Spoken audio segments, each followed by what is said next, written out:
Hello friends, இன்றைக்கி ஒரு வித்தியாசமான ரெசிபி என்னன்னு பார்த்தீங்கன்னா மிக்சட் வெஜிடபிள் பராத்தா பண்ண போகிறோம். அதுக்கு நான் வந்து கடாயில் ஒரு 2 டேபிள் ஸ்பூன் எண்ணெய் விட்டுருக்கேன். முதல்ல இஞ்சியும் பூண்டையும் போட்டு வதக்க போகிறோம்.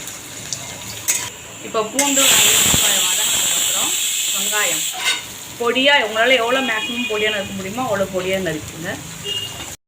இப்போ பார்த்தீங்கன்னா வெங்காயம் நல்லா வதங்கியிருக்கு. இந்த ஸ்டேஜில் நம்ம பொடியெல்லாம் சேர்த்துடலாம். இப்போது மஞ்சள் பொடி ஒரு 1/4 டீஸ்பூன், காரத்துக்கு தகுந்த மாதிரி காரப்பொடி, கஸ்தூரி மேத்தி, தனியா பவுடர், கரம் மசாலா எல்லாத்தையும் போட்டு நல்லா வதக்கணும். இப்போ பார்த்தீங்கன்னா நான் காலிஃப்ளவர், கேரட், பீன்ஸு, கேப்சிகம் இது எல்லாத்தையும் பொடியாக நறுக்கி குக்கரில் வேக வச்சுருக்கேன். அதை இது கூட சேர்த்துக்கணும். தண்ணியை நல்லா வடிச்சிட்டு கூட சேர்த்துக்கோங்க. தேவையான அளவு உப்பு போட்டுக்கணும். போட்டுட்டு இது நல்லா ஒரு மேஷர் வச்சு நல்லா மசிச்சு விட்டுக்கோங்க. இப்போ பார்த்தீங்கன்னா நான் ஒரு 3 உருளைக்கிழங்க வேக வச்சு மசிச்சு வச்சுருக்கேன். அதையும் இது கூட சேர்த்துக்கிறேன்.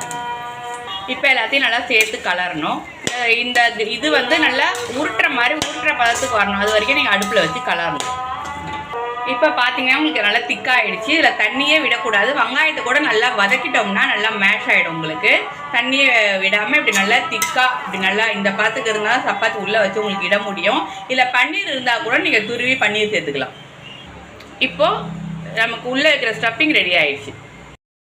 இப்போது சப்பாத்தியை கொஞ்சமாக திரட்டிட்டு இதுக்குள்ளே ஒரு உருண்டை மாதிரி வச்சு கொழுக்கட்டை பூர்ணம் செய்கிற மாதிரி இப்படி இதை க்ளோஸ் பண்ணி மூடணும்.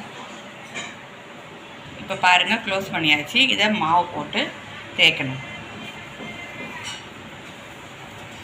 இப்போ பாருங்கள் இட்டாச்சு. இதை அடுப்பில் இப்போ இதை போட்டுடலாம்.